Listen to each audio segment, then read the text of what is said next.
Hello, this is Heather Eiden. I'm doing a watercolor painting class tonight using a viewfinder.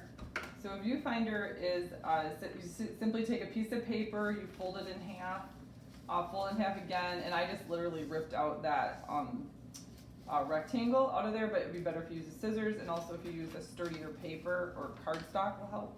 So what I'm doing here is I'm holding it up and I'm framing my picture.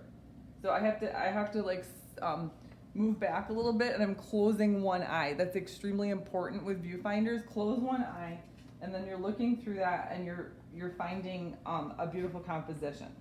So right now we have a sun setting, and then I'm going with some really big paper, and I'm going to use a couple different mediums. This is the watercolor pencils. I introduced them a bit. I believe Crayola makes them, so you don't have to spend a ton of money. And you could probably get them at even, some, anyways. It should, hopefully you can find that, but it's not a problem if you can't. So I also have my paint set here, and I am going to work into this landscape out the window. So the idea is that you're looking at a view out a window. So that's what this lesson is about, is painting out of a window, and you can also use the window itself as the frame.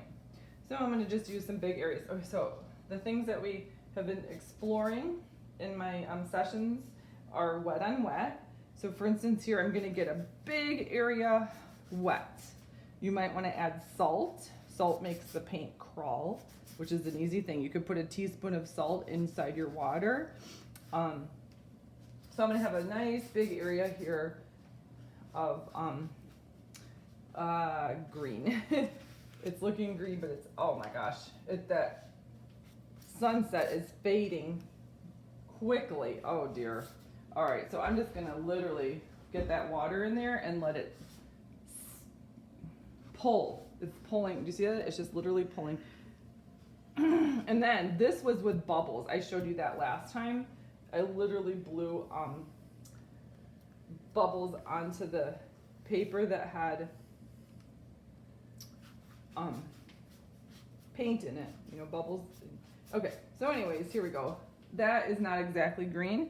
So then you take your napkin and you get it out of there. If you have the wrong color, this happens to me a lot, right?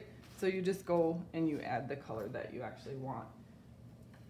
And if you want to think of like fauve, I think that would be a good way to loosen up fauve painters. They're also called the wild beasts. They would make, purple grass and yellow skies and blue trees. They tried to see things in a unique way. And sometimes that's true, actually. Like right now, those trees have become just a big black mass out the window. I actually don't like to use black, so I tend to use blue instead, or other darker colors. Let me add a little black in there. So that's a huge mass. And I actually made my job very difficult here because I have a gigantic piece of paper, which is making it challenging. And then the only way this is working is that I'm going to move my hand across this paper like an exercise or like a dance, right? So this is like really physical painting. And just keep moving around it, because this is a giant piece of paper. I don't think you have this, but you could, tape a couple pieces of paper together and get the same kind of thing going. And actually what's happening here is just solid areas of paint, and watercolor takes patience. If you don't have patience in your life, this is probably a great medium for you, because you're gonna learn something about patience. Because now I'm gonna have to wait overnight to work back into these areas. And also it's transparent. Do you see that? This is amazing, is that I'm going over the top of that blue area. That's where I did the bubble effects, and you can still see under it. So there's a lot of transparency in watercolor. That's why people love it. It has a look of water or transparency. All right, so then I'm gonna go back into that blue area, and I'm gonna just work with it. Don't scrub. Okay, be careful not to scrub your paper, because remember in kindergarten, you went all the way through it. I know I did. Everybody did. They went through the paper all the way to the table because they were scrubbing it too much. So that's a tendency. So be careful about that, be gentle. So now I'm trying to get that tree line in there. Do you see that? It's actually fabulous what's happening right now because we have a very strong silhouette of trees against an orange background.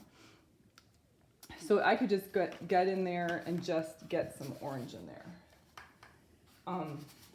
It's getting a little bit more red, but anyways, it changed quickly. This sunset went through many, many colors within just a couple minutes. So that's what I want you to do for now, is just get out your viewfinder. This is the lesson. You could call it a painting with a view. So you get and you're gonna find there. That's a great composition right there. So there you go.